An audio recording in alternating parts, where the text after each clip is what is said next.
I'm begging you, just listen to me for 1 second. Please. Act like you love me, please. The poor girl begged the CEO Millionaire in front of her ex. The rain had stopped just minutes ago, leaving the streets of downtown glistening under the soft golden lights of early evening. Inside the tiny cafe, tucked between two towering office buildings, Ella Monroe wiped the last table of her shift. Her apron was stained with coffee, and her once pristine ballet posture had faded into the quiet slouch of someone accustomed to long days and short dreams. At 26, Ella looked nothing like the girl who once danced across glowing stages. Her golden hair, loosely tied, framed a delicate face, still beautiful but weary. Her sapphire blue eyes, once lit with ambition, now carried something softer, something cracked. Ella, a coworker called, handing her a small cream-colored envelope. "Someone left this for you." She wiped her hands before opening it, her pulse quickening. Inside was a wedding invitation. Charles Dorn and Vivian Lancaster cordially invite you to celebrate their wedding at the Wilshire Grand Hotel this Saturday at 6 p.m. Her fingers trembled. She read it again, Charles, the man she had once believed would be her forever.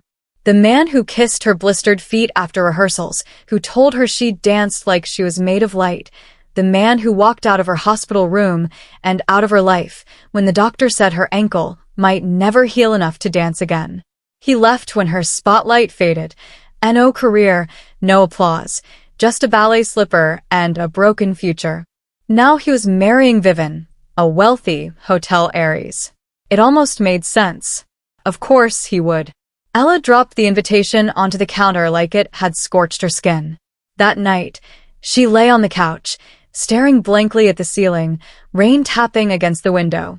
Marcy, her best friend and roommate, looked over from the kitchen. "You should go," Ella blinked. "Go to his wedding to show him you're not the same girl he left behind." Ella laughed bitterly. "I am the same girl, just with cheaper shoes." Marcy came closer. "No, you've rebuilt yourself. You're stronger now, you've survived what he couldn't even face, and you're not going alone." Ella raised a brow. "Right. "I'll just grab Ryan Gosling from the hallway." Marcy smirked. "You never know. The universe owes you something." The Wilshire Grand Hotel gleamed with opulence. Crystal chandeliers lit the lobby and polished marble stretched beneath Ella's unsteady heels. Her soft blue dress clung modestly to her figure. Her golden hair flowed over her shoulders, a small wave framing her face. A touch of pink gloss gave her lips a fragile glow. She had come alone, but she had come. She whispered to herself. "Maybe I'll pretend to be lost, have one drink, then vanish." Turning to leave, she collided with someone tall, steady, and impeccably dressed in a tailored charcoal suit. "I'm so sorry," she started, stepping back. Her words caught in her throat.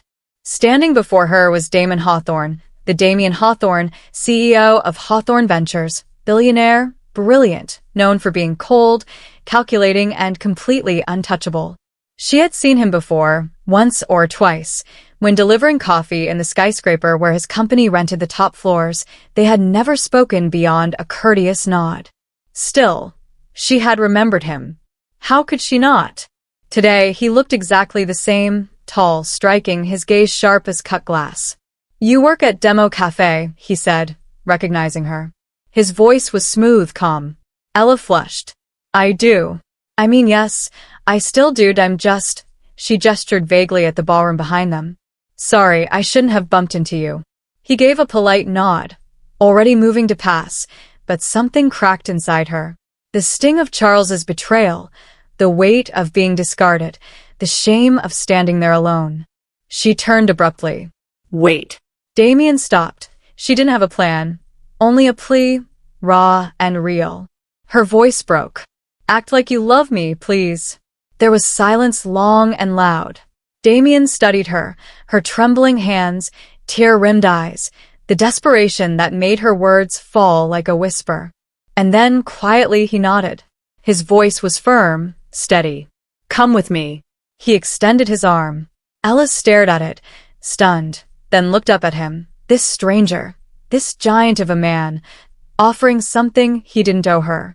There was no pity in his expression, no arrogance, only something steady, something she didn't yet understand.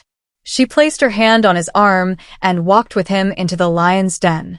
The ballroom shimmered with crystal chandeliers and soft music, the scent of roses and champagne swirling through the air. Damien walked beside Ella, posture calm, composed, as if he belonged here, which of course he did. Ella, however, felt every step like a stone in her stomach. She hadn't imagined the wedding would be this grand. Gold-trimmed everything. A string quartet in the corner. Waiters in white gloves offering hors d'oeuvres she couldn't pronounce. It was the kind of world she had once brushed against before the accident, before Charles left her in a hospital bed with silence and a crumpled goodbye. Now she stood here again with Damon Hawthorne at her side. As they entered, conversations dimmed, eyes turned, mouths whispered. Ella Monroe with Damon Hawthorne. Isn't she the one who? The buzz of speculation built like static. Ella's heart pounded, but she kept her chin up, fingers tightening on Damien's arm. He leaned down. Ignore them. She swallowed.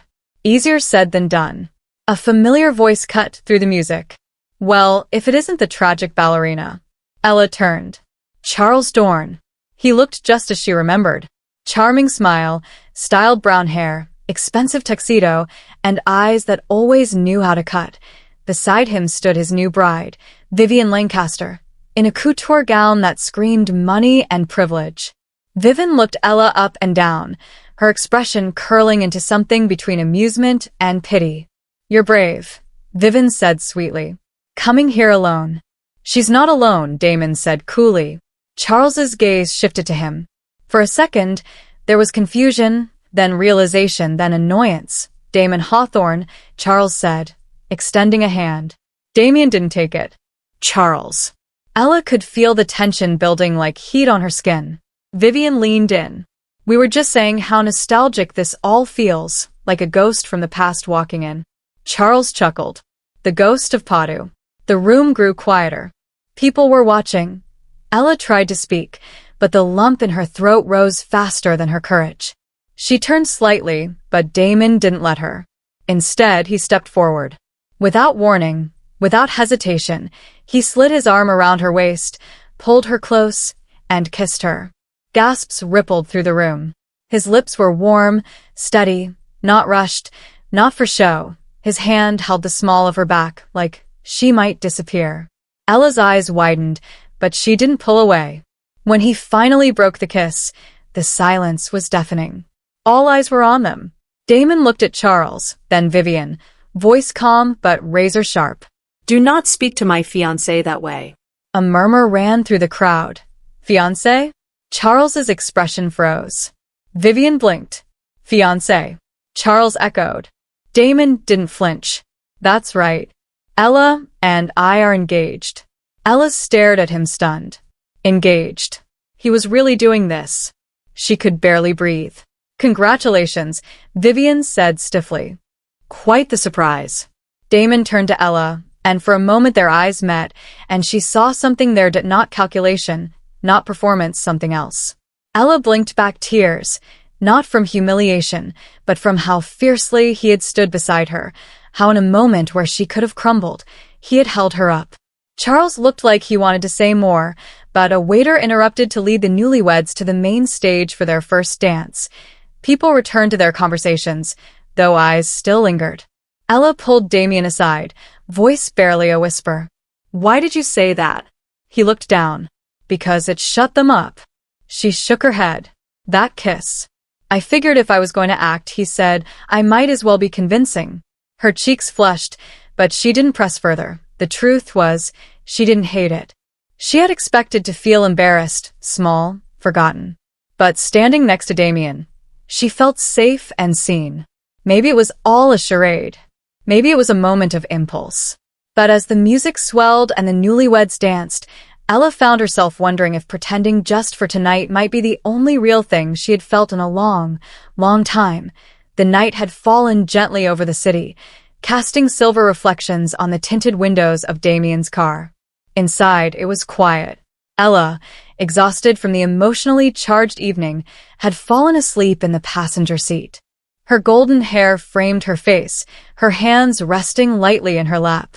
Even in slumber, there was a shadow of sadness behind her peaceful expression. Damien glanced at her, his hand tightening slightly on the steering wheel. He didn't wake her. He couldn't. Instead, he let the silence wrap around him and allowed his mind to wander backward, far beyond the reach of boardrooms, wealth, or tailored suits. Back to when he was just Damien, not Mr. Hawthorne. He had been 13, skinny, angry, alone. The orphanage was cold in the winter and stifling in the summer. Meals were forgettable. The walls were always peeling. The older boys fought for dominance while the younger ones cried quietly in corners. Damien did neither. He just kept his head down, survived until she arrived. She was older, maybe 17 or 18, blonde hair and a messy bun, long legs, a dancer's posture. She came in wearing a faded jacket and ballet flats. She smiled too brightly for a place so dull. He remembered how all the kids had stared. No one ever came just to spend time with them, especially not someone like her. She introduced herself simply Ella. She taught them how to stretch, how to point their toes, how to pretend they were floating even when they felt heavy. The other kids laughed, struggled, fell. But Damien watched her with quiet awe. She was light, the opposite of everything in his world. She came once a week for 2 months. It was the only time the common room didn't feel like a cage on her last day. She pulled Damon aside. "I brought something for you," she said, smiling. From her bag, she pulled out a worn ballet slipper, soft pink, frayed at the seams. The satin faded with use. He stared at it. "I don't need it anymore," she said. "But maybe you do." He looked confused. She knelt so her eyes met his. "Listen, okay? If one day you make it, if you ever get out of here and find your place in the world, help someone the way I'm trying to help you." Her voice had trembled a little. "Promise me that." He nodded, not trusting himself to speak. Then she hugged him, brief, warm, and gone too quickly. She never came back. But Damon never forgot. Back in the present, Damien parked the car outside his penthouse. Ella still slept, her breathing soft. He reached into the glove compartment and pulled out a small box, worn leather, aged corners. He opened it slowly. Inside, wrapped in tissue, was the ballet slipper. Time had not been kind to it. The satin was dull. The sole was separating. But he had kept it, moved it from place to place, office to home, success to success, because it reminded him that someone once believed he was worth saving. And now, all these years later, that girl sat beside him again, asleep, fragile, and unaware that the man she begged to pretend had once held on to her gift like a lifeline. Damon turned toward her and gently tucked a strand of hair behind her ear. His fingers lingered for a moment, hesitant. "Still giving light where it's darkest," he murmured. She stirred slightly, but didn't wake. He looked back down at the slipper in his hand. "You saved me first, Ella." And now it was his turn. In the days after the wedding, Ella found herself swept into a life that felt borrowed. A world of charity gaias, rooftop dinners, and art exhibits, always with Damien at her side. Tio, everyone else, they were a perfect couple, the mysterious CEO and his graceful fiancé. To her, it was still an arrangement. At least, that's what she kept telling herself. They had never spoken of terms or timelines. It had begun with a single sentence, "Come with me," and somehow it hadn't ended. Damien never questioned it. He simply showed up, car ready, introduction smooth, presence constant. He played the part flawlessly. But what unsettled Ella were the moments when it didn't feel like acting at all. At a garden brunch one morning, a waiter approached. "Would you like some tea, ma'am?" Before she could answer, Damon replied without looking up, "Chamomile, light honey, no lemon." Ella blinked. He finally met her gaze. "That's what you drink after a long day, isn't it?" She nodded slowly. "Yes, it is." He returned to his phone as though nothing had happened, leaving her quietly stunned. Another night at a rooftop auction, the wind turned sharp. She rubbed her arms, and before she even spoke, Damien was already slipping off his jacket, placing it gently around her shoulders. She looked up. You didn't have to. He was already walking ahead. Come on, you'll catch a cold. He never touched her unnecessarily. Yet, when they walked through crowds, his hand would rest lightly at the small of her back, guiding, steadying, protective. Each gesture was brief, polite, but too natural, too knowing. She began to notice him more, the way he loosened his tie exactly 2 buttons after every event, how his jaw tensed when someone whispered cruelly about her past, how he never let go of her hand first. And slowly, dangerously, she began to wonder, was any of this real? But then she would remember Charles, his charm, his promises, and how easily he had left her behind. She had believed in love once. It had nearly broken her. She would not make that mistake again. One rainy evening, after a long appointment, Ella returned to Damon's penthouse. The city outside blurred behind streaks of rain. Her head was spinning. Her body trembled with exhaustion. She barely reached the couch before collapsing. Damien appeared within seconds. What happened? He asked, kneeling beside her. I don't know, she murmured weakly. Just dizzy. He touched her forehead. Hot. You have a fever. I'll be fine, she insisted, trying to sit up. I just need, but he was already moving, phone in hand, then stopped, looked at her again, and set it down. Instead of calling his assistant, he rolled up his sleeves and walked into the kitchen. 20 minutes later, he returned with a bowl of rice porridge, the steam curling in the air. Eat, he said simply. She blinked. You made this, he nodded. I watched a video. Her lips curved faintly. In your $6,000 suit? He gave a small shrug. I changed the tie. He helped her sit up, wrapped a blanket around her shoulders, and fed her small spoonfuls when her hands trembled too much to hold the bowl. The warmth spread slowly through her, and though she was too tired to speak, her chest ached at the sight of him. This man, who didn't have to care, but did, he stayed beside her through the night, dampening her forehead with a cool cloth, checking her temperature every hour.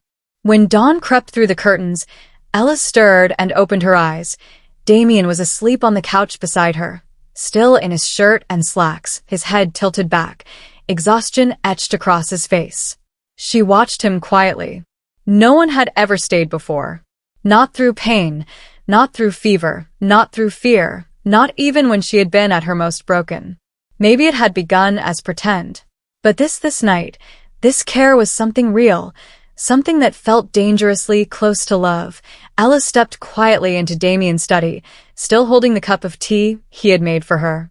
The apartment was quiet that evening, the soft hum of the city below filtering through the large windows. She had never spent much time in this room before. It wasn't cold or sterile like she imagined a billionaire's office would be. It was warm, lived in, books lined the shelves. A record player sat in the corner, and on the wall just above the desk hung a small frame. It caught her attention immediately. She moved closer, her brows furrowing. It was an old photograph, slightly faded. A girl in a simple leotard stood in the middle of a group of children, arms gracefully extended mid-spin. Her golden hair was tied back in a loose bun, her face full of light and focus. The children around her clapped and laughed. The setting was familiar. A worn-out gymnasium, cracked tiles, a makeshift bar on the wall. Ella felt a strange tightness in her chest. She leaned in. It was her, younger, brighter, full of dreams. It had been taken during one of those volunteer days when she visited the orphanage to teach ballet.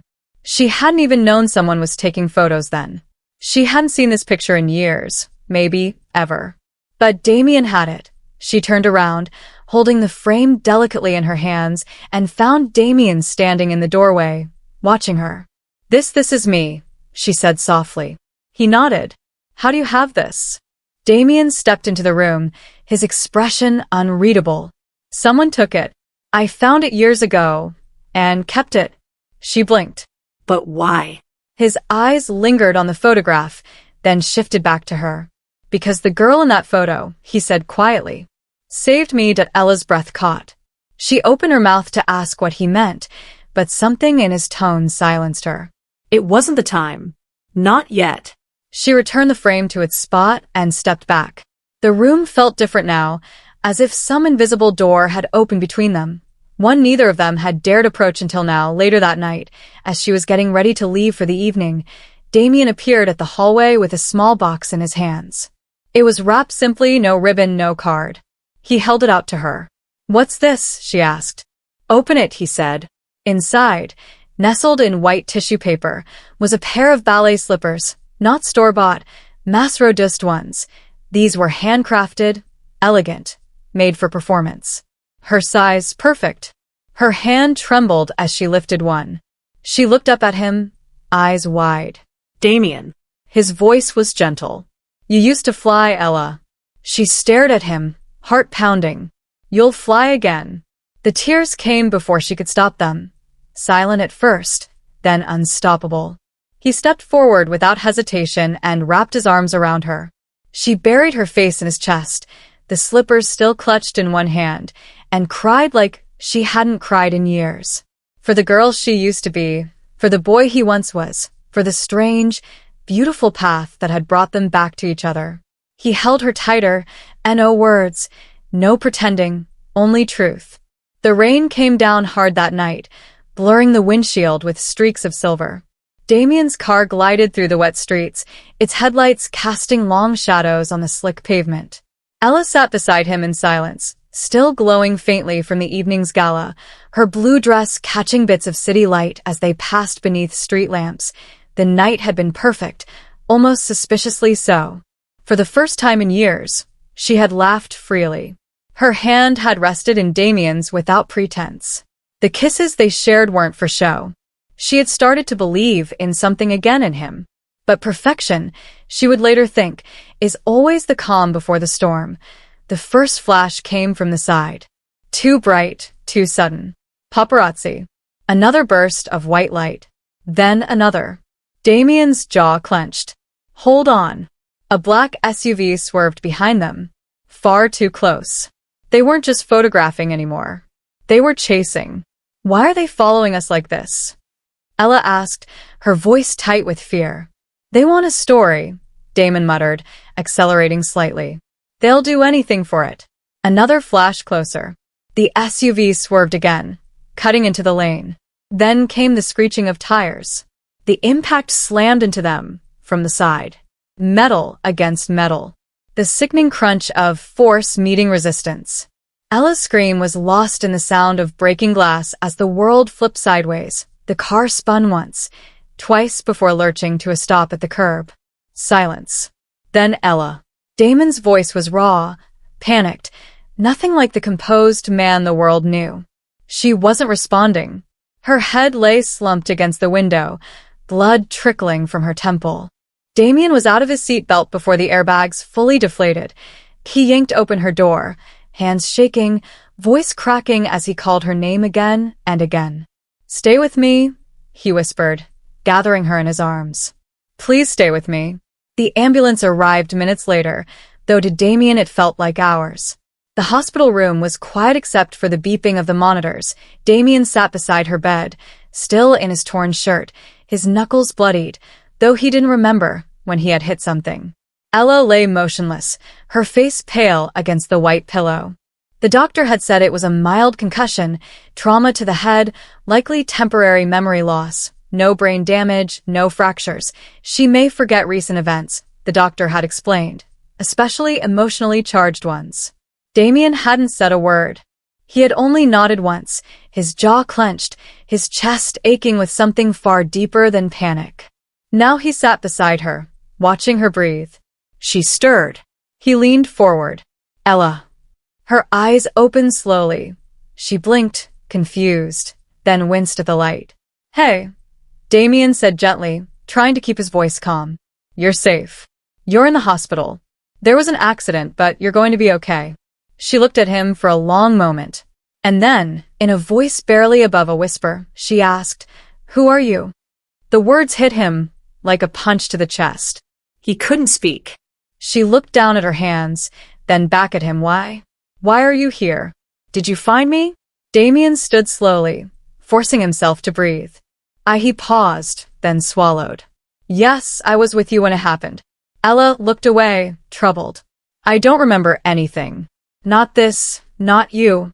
He wanted to reach for her hand, to say her name the way he had learned to, softly, like a promise. But he didn't. Instead, he nodded once. I understand. She closed her eyes again, her face twisting faintly as if trying to summon something that refused to return. He watched her for a long time. Then he turned and walked to the window, his hands buried in his pockets, shoulders heavy. She had forgotten the laughter, the tea, the quiet glances, the kiss, forgotten him. But Damon knew one thing for certain. He would not walk away, not now. Not again. The rain had returned that evening, soft and rhythmic against the hospital window panes. Ella lay in bed, eyes open, staring at the ceiling. Her body felt stronger by the day, but her mind remained hazy, fogged over, as if someone had pulled a curtain over the last month of her life. The doctors told her not to force it. Memories would return when they were ready. But she hated the emptiness, hated the strange ache in her chest. She couldn't name. The way her heart fluttered whenever Damien entered the room and then fell again when she couldn't remember why. He had been kind, always calm, always nearby, yet somehow there was a sadness in his eyes every time he looked at her, like he was waiting for something or mourning something already lost. That night, after the nurses dimmed the lights and left her alone, she noticed something unusual on the small table beside her bed. A ballet slipper, not new, old, worn. The satin frayed, the toe box crushed from years of use. She picked it up gently, running her fingers along its edges. Her breath caught. It looked familiar. She closed her eyes. The slipper clutched to her chest. Sleep came quickly, and with it a dream. She was dancing. The floor was dusty, the room small, lit by shafts of afternoon Sunday. Children sat in a circle, clapping as she twirled. She wore a simple leotard, her golden hair pulled back. Her feet were blistered, but her heart was light. A boy stood in the corner, watching her with wide, silent eyes, thin, quiet, alone. She danced toward him, held out her hand, and smiled. He didn't take it, just stared like she was something out of a dream. The image shifted. She was kneeling, placing the ballet slipper into the boy's small hands, and then she heard her own voice. If you ever make it out of here, promise me you'll help someone the way I'm helping you. The dream dissolved into darkness. Ella sat up in bed, breath ragged, tears on her cheeks. It wasn't a dream. It was real. She threw off the blanket, gripped the ballet slipper tightly, and rushed out of the room, ignoring the nurse calling after her. Rain soaked through her sweater as she stumbled down the hospital steps and into the waiting car. She remembered only vaguely. The driver tried to stop her, but she insisted, eyes blazing. Take me to Damien Hawthorne, please. Damien stood in the rain, staring out from the balcony of his penthouse. He hadn't been able to sleep. His chest had been heavy all night, haunted by the silence in her voice, the emptiness in her gaze. He hadn't told her, hadn't forced her to remember. Because love, real love, never demands. It waits. Behind him, the elevator chimed. He turned. Ella stood there, soaked to the bone, her hair clinging to her face, the ballet slipper gripped in one trembling hand. Her lips parted, but no words came at first. Then, in a voice thick with wonder and something close to disbelief, she asked, "The boy from the orphanage, that was you, wasn't it?" Damon didn't move, didn't speak. But the look in his eyes, soft, broken, open, was the only answer she needed. Ella stepped forward, her tears mixing with the rain. Her voice cracked. "He remembered me all this time." He nodded once. "I never forgot," he said. "Not for a second." She let out a shaky laugh, the ballet slipper still pressed against her chest. And for the first time since the accident, everything came back. The old theater stood beneath a soft gray sky, quiet, but full of new life. Once forgotten, its walls were now being restored, fresh paint, new beams, the echoes of laughter returning to its halls. Though not yet officially open, it already felt alive again. Across the street, Ella stood motionless, clutching a worn ballet slipper to her chest. Not just a keepsake, a symbol of what was broken and what had healed. She stepped inside. The scent of sawdust and fresh varnish met her as she moved down the hall. Workers nodded at her with quiet recognition. At the end stood a large studio, light pouring in from tall windows. She entered and stopped. A mural covered the far wall. A young girl in a simple leotard danced mid-spin, golden hair in motion, surrounded by laughing children. The image was a mirror of the past. Her past, that day at the orphanage, frozen in color. Ella pressed a hand to her mouth, her eyes filled with tears. "You remembered," she whispered. Behind her footsteps, she turned. Damien stood in the doorway, hands in his pockets, his expression uncertain. "I didn't know if you'd come," he said. She walked toward him slowly, then suddenly ran and wrapped her arms around him from behind, resting her cheek against his back. "This time," she whispered, her voice trembling, "I'm not here for pretend. I'm here because I love you." He turned to face her, stunned. The mask he wore so often slipped away. His eyes shimmered with emotion. "I was saving this," he said, reaching into his pocket and pulling out a small velvet box. Inside, a simple, timeless ring. He took her hand and slid it onto her finger.